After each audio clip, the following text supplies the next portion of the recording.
Hi everyone, it's David Kimpton here, Percussion Manager for the 2023 Australian National Band Championships to be held in Newcastle, New South Wales. Today I'm here to talk to you a little bit about our percussion stage plans for the contest.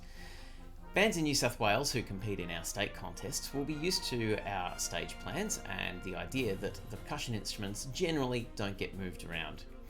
In years past, bands would constantly be switching instruments like timpani and mallet percussion instruments from one side of the stage to the other, and it just took so much time out of our day that it just became impractical.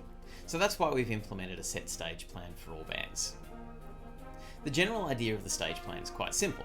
There are 4 areas that instruments can be moved around in within their own area. This is the plan for the brass bands. And this is the plan for concert bands. To keep things nice and simple, I'm just going to stick with the concert band plan. Makes life a little bit easier, seeing as they're both pretty much the same, but the concert band has a little bit of extra stuff in it. As you'll see on the plan, the general idea is that the timpani are on the far left, then immediately next to that is the drum kit.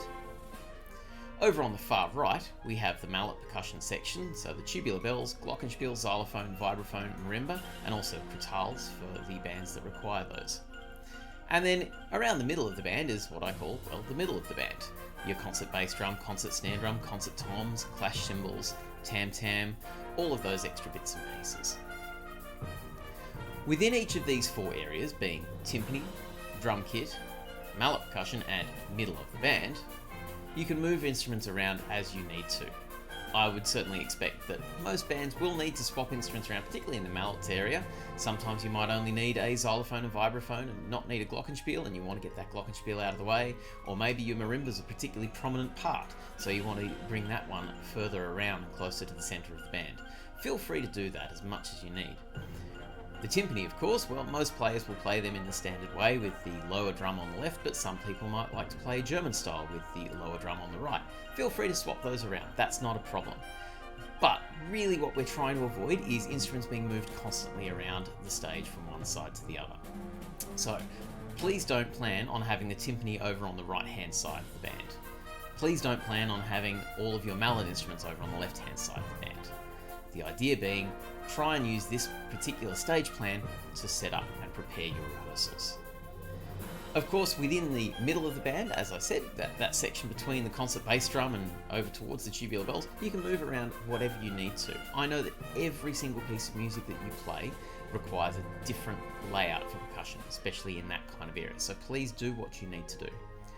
Remember that, as we asked in the previous videos, if you are bringing your own instruments, please try and bring hardware. So if you're bringing another snare drum or if you're bringing your own cymbals, please try and bring extra stands for those if you can, just to save a little bit of time in us changing instruments and stands over, and also just to help prevent the possibility that you might accidentally walk off stage with that extra stand that you probably shouldn't have taken off the stage because the next band's probably going to need it as well.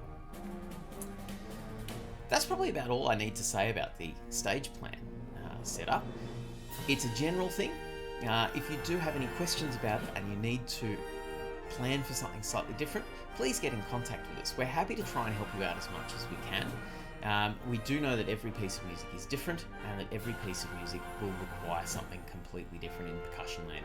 But if it does involve major deviations from what we have here on this plan, please let us know so we can plan ahead for that. That also might include if you've got not enough players for the piece that you're playing. I know that happens sometimes where a piece might need 6 or 7 percussionists and you've really only got 4, and you need to move instruments around so that people can play them in different parts of the stage. That's fine, just let us know, that way we can prepare ahead for that.